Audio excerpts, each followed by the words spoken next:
Zoé est lycéenne aujourd'hui, elle a 15 ans et elle est en seconde. Elle nous raconte les moments graves vécus pendant son harcèlement au collège et comment elle s'en est sortie. Ça, c'est ma vie d'ado. Le podcast du magazine Okapi. Ma vie d'ado. Saison 8. Harcèlement, comment je m'en suis sortie. Je m'appelle Zoé, j'ai 15 ans. Je suis en seconde professionnelle métier de la relation avec les clients. Et l'année prochaine, je vais aller en vente pour faire agent immobilière. Et je m'entends super bien avec mes parents. Du coup, toute ma famille, on est très liés parce qu'avec mon frère aussi, on s'entend très très bien. Quand j'étais au collège, je faisais de la chorale, du théâtre, du solfège, de la zumba et du foot. Le théâtre, ça m'a fait apprendre beaucoup de choses de moi-même. Et le foot, c'était comme une deuxième famille pour moi. Je pense que mon meilleur souvenir du collège, c'est un bon mais un mauvais souvenir à la fois. En fait, j'avais plusieurs amis, mais un sur qui je comptais vraiment, qui était toujours là pour moi, à qui je disais tout, etc. Et il connaissait toute ma vie et un jour, il m'a vu avec une prof en train de pleurer du coup. Il est arrivé vers moi, il a dit à la prof, vous inquiétez pas, je vais lui parler. Et il m'a pris dans ses bras devant tout le monde et il m'a dit, t'inquiète pas Zoé, tu vas t'en sortir et tout. Je pleurais à ce moment-là parce que je me suis fait toucher 2 fois.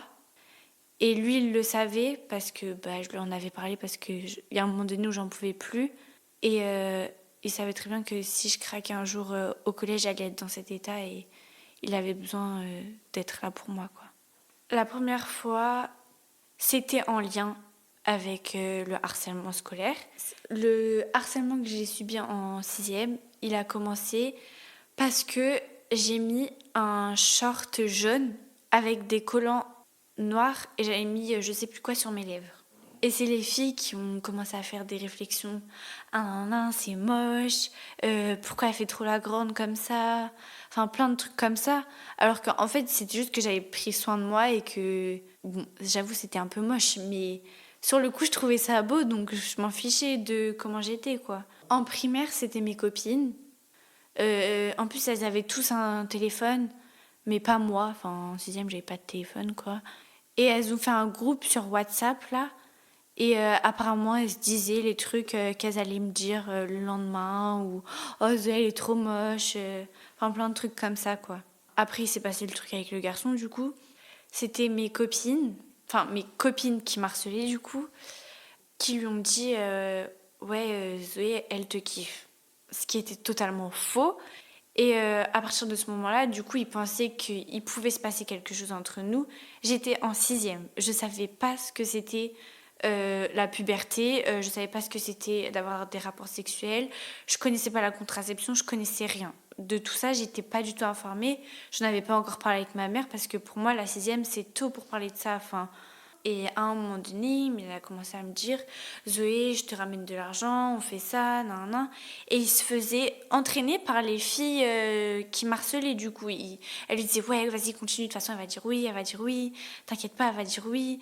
Et en fait, un jour, je me suis énervée contre lui et il avait un problème mental, ce qui a fait que apparemment, il a fait une tentative de mettre fin à ses jours et il allait dire à tout le monde que c'était de ma faute, dont aux filles qui étaient en train de lui dire vas-y, continue. Et il n'est pas venu pendant 3 mois. Du coup, pendant 3 mois, j'avais quand même à cause de toi, il a failli mourir, à cause de toi.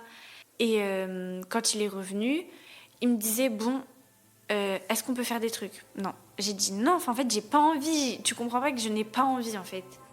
Au moment où j'ai pris conscience que c'était du harcèlement, quand j'ai été obligée de voir la vérité en face de moi, donc l'année dernière ou il y a 2 ans, enfin quand je commençais à prendre en maturité, quoi, je me suis dit, ah ouais, en fait, ce qu'elles t'ont fait, c'est du harcèlement, en fait. Me faire toucher par un garçon sans être consentante, je me suis énormément renfermée sur la personne que je n'étais pas. C'est-à-dire que je suis devenue très garçon manqué. Je mettais que des trucs larges. Avant, j'étais très coquette. Je me maquillais tout le temps. Je m'habillais tout le temps. Je me coiffais tout le temps. À partir de ce moment-là, j'étais tous les jours en jogging. Tous les jours pas du tout bien apprêtée, etc. La première fois qu'il s'est passé ça, du coup, je disais à ma mère qu'il y avait une histoire autour de ça. Elle savait qu'il y avait un problème, mais elle savait pas que le garçon il était passé à l'action entre guillemets. Et j'ai réussi à lui dire que quand j'étais en 4e, mon père, il était tellement choqué qu'il m'a dit Zoé, t'aurais dû courir, t'aurais dû aller te cacher et tout, on t'a déjà dit, faut que tu fasses attention, etc. Il a été très présent pour moi.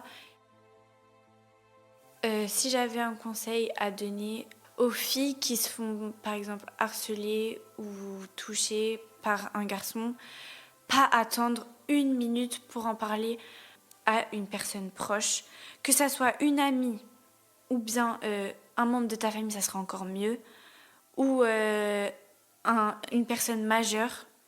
Il faut directement en parler, même si c'est très compliqué, mais il faut pas attendre que les semaines coulent, etc. Parce que tu peux tout de suite te renfermer, tu peux devenir une personne mauvaise, tu peux devenir une personne justement qui devient trop gentille, tu peux devenir n'importe quelle personne que tu ne veux pas être. Ne te laisse pas faire.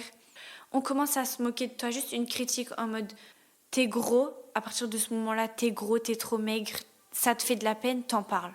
Parler fait énormément de bien, et si vous avez la force d'aller porter plainte, ça sera encore mieux parce que c'est de moins en moins banalisé. Voir ma psy en fait, c'est ma psy pour moi, ça me fait vraiment énormément de bien dans le quotidien, où maintenant je me dis si c'est passé ça, c'est pas de ta faute. Non, c'est pas toi qui est le problème, c'est eux, tout ça c'est eux en fait. Être une victime, ça veut dire j'ai vécu ça, c'était pas de ma faute, alors je suis victime et j'avais pas à être victime de ça en fait. Les psys, ça aide beaucoup, vraiment. Je sais qu'il y a plein de gens, ils se disent ah non mais moi j'arrive pas à me confier ou quoi. C'est très compliqué de se confier, mais un psy, quand tu tombes sur la bonne personne, ça va forcément t'aider à un moment donné. Par rapport à moi, je suis optimiste sur le fait que je vois le travail que j'arrive à faire sur moi-même. Et petit à petit, j'arrive un peu à refaire confiance aux autres et à refaire confiance à moi-même déjà, c'est plus important. Et puis de toute façon, mes études, je vais réussir parce que en fait, j'ai envie de faire ce métier depuis très longtemps. Donc, je vais y arriver. J'ai ma famille, j'ai mes amis, donc pour moi, tout est positif.